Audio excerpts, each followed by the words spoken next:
No, I'm not ever trying to be serious. It's just, I think it was just a natural occurrence.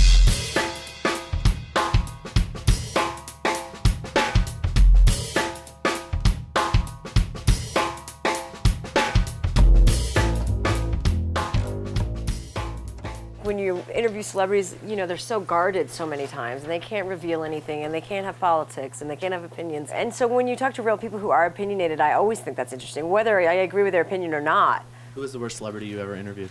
Well, there's so many. I don't know, I can't decide. I mean, Justin Bieber, maybe, because he was trying to flirt with me, and it was so uncomfortable. Like, that's his shtick. Like, he would come on and flirt with you, and you just felt like a child molester right away. And I was like, I don't want to feel that way. Do you want to get married when you get older? Because I'm not married.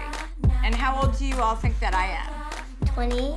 That's right. I wanted to pick topics that I had some knowledge about, and then some that I didn't. Like, I wanted to be completely out of my comfort zone, but I wanted to have the contrast.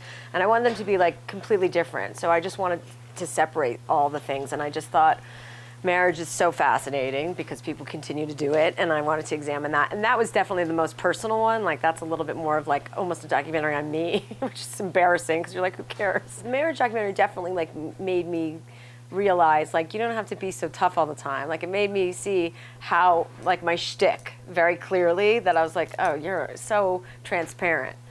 So that was a good eye-opener for me. You're coming out with a line of weed, right? I'm trying to help test as much as I can. Marijuana should be legalized. I mean, people aren't doing bad things on marijuana. We can get pot and have it all the time, anywhere you need to. You just go in and say your foot hurts, and they give you, like, a prescription. But yeah, of course, once it becomes legalized in one state, it'll go everywhere, you know? Well, I wanted to do, like, hardcore drugs to show. Like, I wanted to try to do heroin with, like, you know, medically supervised. And then they're like, there's no medical supervision. No one's going to supervise that. It's illegal. There's not a doctor that's going to be like, oh, here's a little bit of heroin. So I did a lot of prescription stuff and combined it with alcohol to kind of illustrate what happens to you. And, like, you know, we did, like, mental acuity and physical kind of tests, or, like, to just show the difference between being sober and then having that impact. And then, of course, we went to Peru to do ayahuasca. Is that offensive to you, that black people like watermelon and fried chicken? Yeah, 'cause I'm a vegetarian.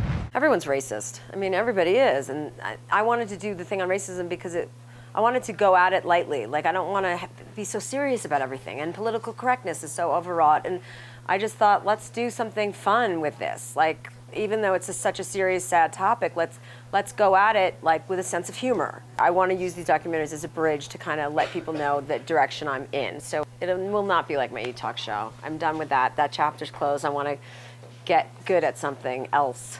There'll be celebrities, but not, like, celebrity-centric. It's not going to be like a day, you know, like one of those shows where there's, like, a celebrity, a band, and, you know, a monologue. No, not at all. I want it to be more, like, well-rounded, you know. I want to talk about everything. It's not going to be one thing. I need to keep myself interested in order to keep my viewers interested. I think if you're not compelled with what you're doing, it's so transparent and everybody's so annoyed by you.